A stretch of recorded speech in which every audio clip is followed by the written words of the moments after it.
欢迎来到爱家好医生。相信现在很多的家长都曾经带孩子去医疗院所检查过过敏原，就抽血检验过敏原。但是抽完之后看了报告，大部分家长还是不太会解读，而且也不太知道要怎么凭着这个报告去帮孩子做生活上的调整。今天我们的家访对象小韩，他有这个问题，我们来听听看他怎么说。嗨，大家好，我是小韩，我有3胞胎跟1个大儿子，我有4个小孩。但今天有一些问题想要请教黄医师，就是我们家两个小男生，就是因为检测出来过敏原有小麦过敏。那我想请问，就是黄医师的部分，就是小麦过敏跟肤质过敏是一样的东西吗？然后还有就是我大儿子部分，他有尘螨过敏，那我们应该要怎么处理会比较好？到底小韩的小朋友抽血的报告长什么样子呢？我们直接到他家里看看吧。Hello， 小韩，嗨，你们3个，传说中的3宝。对呀。好了，这是大宝，对，大宝、2宝、3宝，还有一个哥哥啦。对，好，那我们今天要聊谁的这个你刚刚说什么小麦过敏的问题？对，小麦过敏，因为他们2个有去检查出来，就是有小麦过敏。为什么会去验？因为他们一直咳嗽，然后一直咳，就是咳不停，咳很长一段时间。那医生就觉得说，很奇怪，好像感觉已经不是感冒的咳嗽，是看检查看看是不是因为有过敏，看是什么东西过敏哦，就认为他是过敏咳。对，但是一直可能抓不到原因，所以想说验看看是什么东西过敏，所以验出来就是有验到小麦。哦，对，他就列印一张这个给我们看，他说这是他们过敏源的部分，那食物的部分你就注意一下，他就拿这样给我们看。所以其实我当下拿到的时候，我没有马上问医生，我是回家看到哇，小麦过敏、蛋白过敏，怎么那么多过敏？到底是发生什么事？他就讲这句话，对，他就这样跟我讲，所以我其实他也没有仔细跟我介绍，我是回家自己看，对，所以我就看到。是那个小麦过敏指数有一点高有16那是不是很严重啊？所以我想说好，那我就少给他吃面条 ，OK， 对，然后少吃面包，然后少吃那个就是面粉类的东西，但是其实没有很大的作用，因为又上幼儿园嘛，然后就很容易就又感冒了。是，那可能感冒回来之后，因为我们家气管又比较不好，他会喘，对，然后会喘的话，我们就变成要开那个就是吸那个气管扩张剂的药。对，然后还有那个气喘的保养药。我想今天我们也是有2个大主题，一个就是说你的孩子对过敏已经用了正确的方法照顾，那为什么还没有完全好？因为现在的过敏气管，我相信只要照顾得好，是可以几乎跟正常人是一样的哦。而且理论上他可以跑可以跳，感冒的时候应该也会很正常。好，那如果没有，问题在哪里？第2个问题也是大部分的家长都会对这个抽血的验过敏原会有一些疑惑。对，到底什么时候要验？验了怎么解读？对，如果里面有阳性，那哪一个是我要避开，哪一个不要避开？还有那么多的抽血检查，因为这个是最简单的，还有一些进阶的，更贵的，还有甚至有一些皮肤测试的，到底这些检查有什么样的学问呢？我们看一下爱家顾问团怎么说。今天借我们这个节目，我们就来让大家认识一下，怎么样去判读你抽血检验的过敏原的这个报告。同样，我们也让大家认识一下什么是小麦的过敏，什么是肤质过敏。其实不太一样哦。今天我们请到的专家是过敏专科陈慕容医师，以及李婉萍营养师和肠胃科陈静医师，一起来告诉我们这些过敏其中的差异。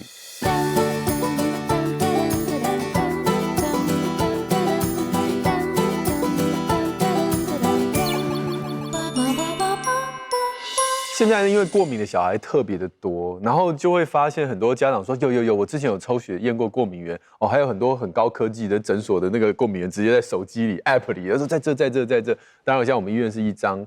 张，好像很多项。可是我有的时候觉得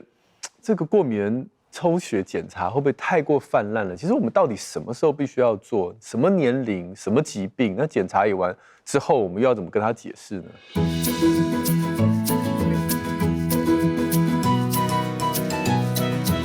我通常在门诊里面，我都会告诉很多爸爸妈妈说，如果你的过敏症状不是很严重，不会影响日常生活，那或许我们不需要做过敏原的检测。那如果你的过敏症状很严重，而且你也很明白知道说，我每次接触到什么，我每次吃到什么，就会产生这些反应。那其实我觉得也不用验。对，那我会建议爸爸妈妈验的就是说，陈医师，我的症状很久了，困扰我很久，症状又很严重，那我真的不知道我对什么东西过敏，我可以来做个参考。对，好。第二个，到底是什么年龄会需要来做这样子的过敏原检查？可能都会建议3岁过后。那3岁过后刚好也有另外一个考量的地方，就是说，其实这些东西，你说我刚出生2个月、3个月，我完全没吃过牛肉，结果你验出来说我对牛肉过敏，这个数字到底能不能够作为参考？或者说你严重过敏，搞到你以后一辈子都不能吃牛肉，这个好像也有点委屈。所以我刚好也都会建议，我们平常都建议4到6个月开始吃副食品，然后到2岁、1岁半左右就跟大人吃一样的食物。所以当他各种东西都尝试过，接触的东西比较多了之后呢，我们再来检验。刚好我都会建议大概3岁以上，年纪大比较能够配合，抽血也没有那么困难，再加上各种食物、各种过敏原都尝试过了，或许检验出来的会比较有参考价值。过敏这件事情的确困扰了1半以上的爸爸妈妈。很多爸爸妈妈希望说抽个血检查知道所有的过敏源，可是结果验出来是过敏的，不见得身体自己有反应；验出来没有过敏的，身体可能还是有反应。所以我还是会建议爸爸妈妈做好生活日记，观察记录，时间久了你就知道答案，过敏在哪里。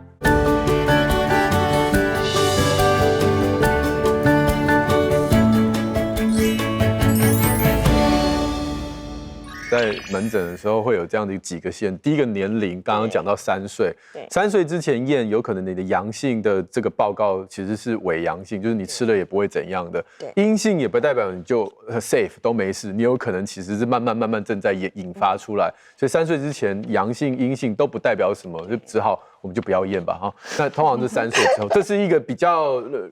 粗略的一个限制了，但是也没有说每一个医生都一定要按照这个规矩，只是说3岁大概是大家公认是3岁以上再来抽，这是年龄的部分。至于疾病的部分，我觉得呼吸道过敏大部分都跟吸入的有关，我会比较晚一点，就是说你先，除非说我们治疗都没有效，尘螨的霉菌啊、狗猫都已经搞定了，如果你还在喘，这个时候我们也许可以验一验。但至于食物过敏跟皮肤过敏，也许可以提早一点。那时机点呢？时机点就是当你疾病很严重，你必须要找到凶手的时候，还有就是你可能已经怀疑某一个食物或某一个过敏源就在你身边出现，那么那个时候借由抽血来验证它。通常乱枪打鸟，最后就是看到一堆乱七八糟的东西哈。所以这就是第4点，就是我们待会要讨论的。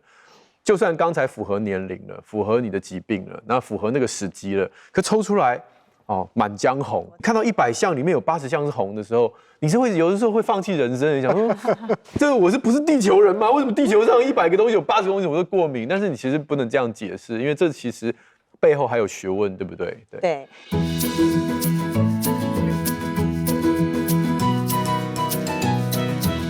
应该是说坊间现在比较常见的检验报告，应该就是分2种，一种是急性过敏，一种是所谓的慢性过敏哦。对，那我先解释一下哦，就是我们实际上就是在临床上哦，我会先跟我的病患说，这个真的不叫做诊断。这叫做辅助，对。好，那如果你今天看到你的那个所谓的慢性过敏源那个一坨拉骨的时候，你先不要去想你要避开什么，先不要去想这件事情哦。急性的你先避开，但是慢性你不要避开，你先做什么？先把它饮食当中所有不是天然食物、原型的食物，先把它去掉。对。然后，因为有时候这是另外一种学说啊，就是他们认为就是说，可能体内有太多的发炎免疫，造成了你肠胃黏膜的发炎，对，所以造成你对很多东西都会过敏。所以它并不是真的，它叫做一个对某一个米饭过敏或地瓜过敏，它只是就那个满江红只是一个现象，就是你身体正在发炎的现象。对，所以我们现在就回来，就是我都会去调他的饮食，比如说他很爱吃糖果的小孩，很爱吃饼干的小孩，尤其是饼干的小孩，我会让他先去调回来。少数有些人是很爱喝果汁的小孩，就是很多人会觉得说，我喝100%的果汁很健康，但是其实喝了很多的果汁。其实也很妙，他们真的有些的发炎反应就会比较高，在大人上也是哦。好，或者是比如说我会遇到大人会把牛奶当水喝的，这种我都会把它调成所谓在营养师看这个年龄应该要有的比较正常的摄取量。对，先调回这些，我觉得是应该基本款，我们再来去慢慢去抓。因为台湾在前3大过敏源啦，就是所谓的蛋嘛、小麦嘛跟牛奶。对，然后我会再来逐步再去调，它下一次我们可以做什么事情这样子。对，其实还有一种状况，就是我们看的 data 就是很正常，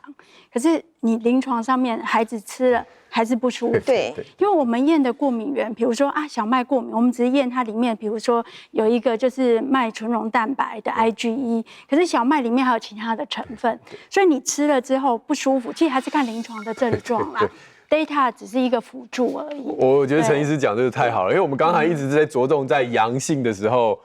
不要就是通通都不吃。我们今天也要特别强调，它就算是阴性是正常的样子，你自己有怀疑，你还是要相信自己，在跟这个照顾孩子上面，你发现了凶手，你跟医生讨论。所以我刚刚觉得讨论是最重要的。对。那你验人抽血的过敏源，我们又多了一个可以参考的东西，那我们跟病人就更多对焦的机会。不过我们首先要先跟大家讲一下，就是我们刚刚提到的这种抽血验的小麦的过敏，跟我们接下来要讨论在网络上看到那个麸质的过敏是完全不同的疾病。麸质是这个小麦里面的蛋白质嘛，所以很简单，大麦、小麦里面都有的蛋白质，但是它造成的这个麸质过敏的疾病的种类，跟我们平常想到什么荨麻疹是完全不同的，对不对？对，其实为什么会把小麦过敏跟那个麸质类的疾病会合在一起，是因为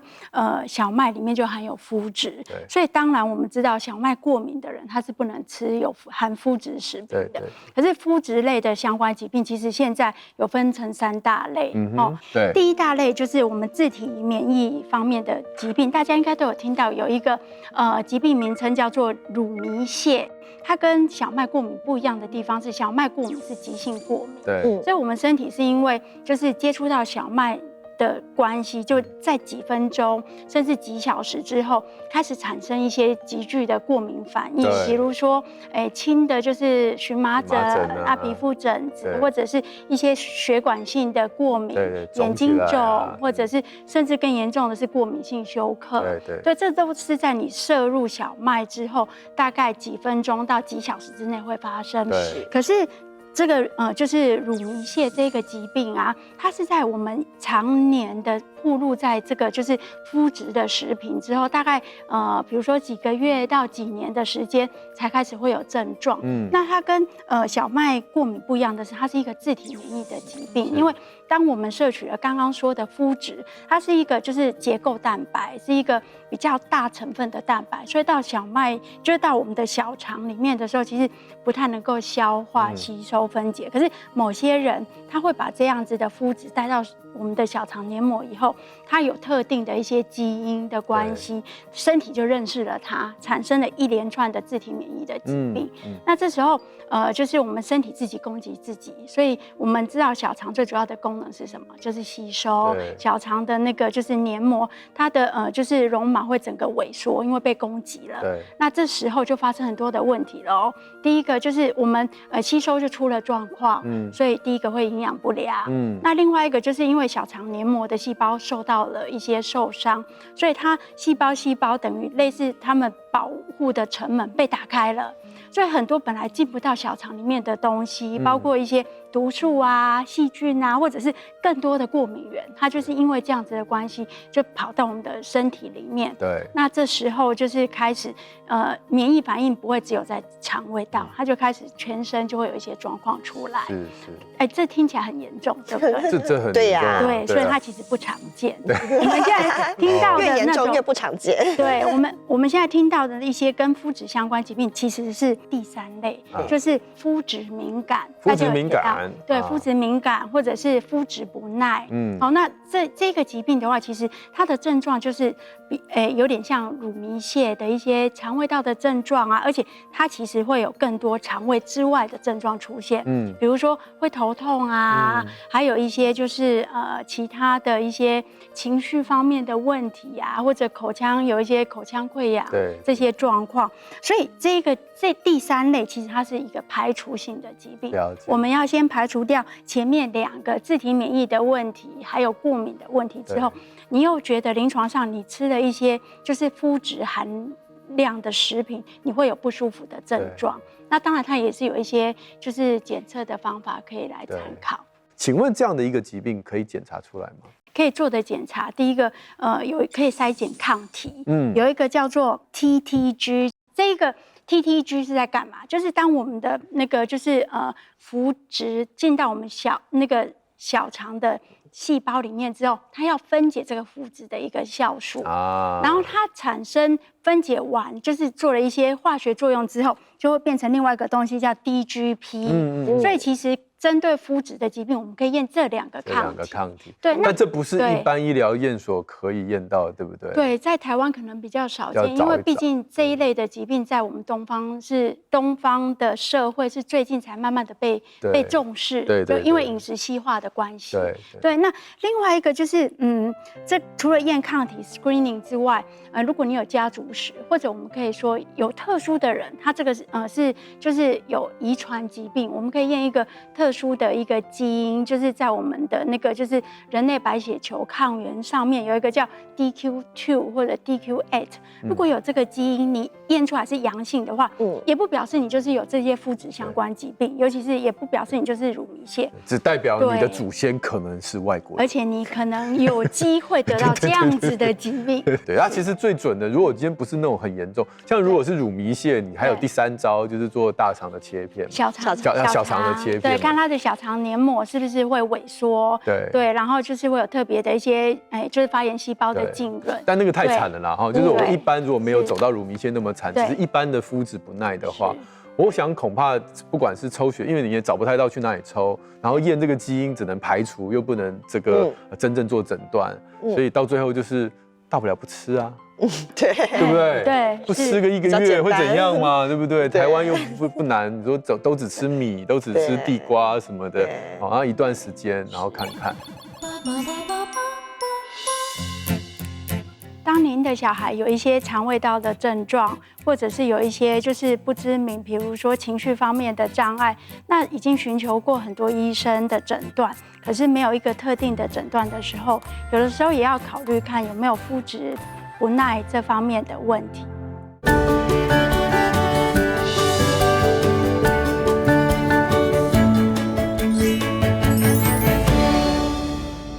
其实偶尔吃一点点是不会怎样，对。但是就是你的症状会告诉你是不是过量，该休息了，是不是？会真的教大家一下吧，因为我觉得在那个elimination 就是把这个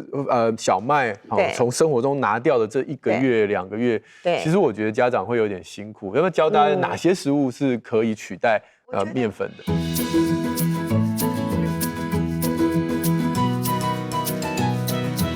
最辛苦的其实是早餐，因为第一个早餐大部分爸爸妈妈不会，都是主要是备餐的人。中午和晚上大部分其实都有环境可以帮你备好餐。然后早上因为我们一般的就是面包、吐司，你知道吗？汉堡，所以就会变成备餐上，我觉得早餐最麻烦。那我的建议啦，就马铃薯沙拉这一类的形态，或者是一个地瓜，好，或者是比如说像是玉米，你知道现在玉米有各式各样不同形态的玉米，真的超好吃的。对。然后呢，再来像菱角，或者是比如说最简单就是煮个稀饭，因为比如说像我就会用老菜脯煮稀饭，然后加鸡，然后洋葱、红萝卜，我就是晚上先煮好。对，营养师还是会吃隔夜饭，因为为了早餐方便，对，他就等于把稀饭煮好。我觉得应该就是很简单，就是你把它恢复成就是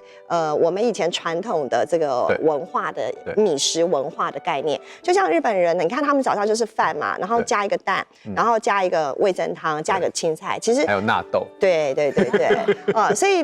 所以我的意思就是说，其实就你比较不会有什么东西夹什么的这种概念，可是你就变成换成就是反而会回去吃到非常的就是粗糙的一些主食类的东西。好，那其实相对也是好处啦。我想这个过程当中，如果能够让你的生活变更健康，那当然是更好。我们也不是只是把麸质、小麦去掉，我们同时也把垃圾食物、把一些人工添加物都去掉。我觉得这整体才会让你的孩子更健康。所以，我们回到小韩这个状况，小韩我们刚刚讲饮食上面，他其实不需要特意的避开小麦，但是我们第一个建议就是请他赶快把这个生活当中的垃圾食物去掉。那他的过敏是呼吸道的嘛，所以我们节目已经讲很多遍了。我们请慕容医师在最后给小韩一点建议，呼吸道过敏该做哪些事情？你只有30秒。其实大部分都是环境的控制啦，就是说比较常见的还是尘螨，所以家徒四壁嘛，窗帘拿掉，地毯拿掉，沙发拿掉，尽量能够清洁做到好。然后如果可以有经济预算，一些防螨床单、床罩，然后常换洗，基本上能够做好环境控制，呼吸道的过敏反应也会比较少。再加上听从医生，好好的控制使用药物，基本上长大都不会有问题。好的，小韩，希望今天这一集对你很有帮助，也希望对全部所有家长，你们曾经有抽血验过过敏源，曾经对于小麦或麸质过敏不了解，今天这一集能够让你一次搞清楚。也很谢谢我们今天3位的来宾。如果你们家有0到18岁的孩子有身心灵的问题，要我们爱家好医生到你家家访，也可以跟我们制作单位联络。我们下次再见喽，拜拜。在医院或者是医疗院所做很多检查，当家长拿到这个报告的时候，其实医生要有这个责任去跟家长做正确的沟通。我想这才是做检查的目的。有的时候我们医生的沟通如果不良，家长可以很有礼貌的再次询问，追根究底。至少你今天做了检查，要得到你想要的资讯，让你心安，而且至少让你有一个方向去执行，这样我觉得才是一个比较好的医病关系。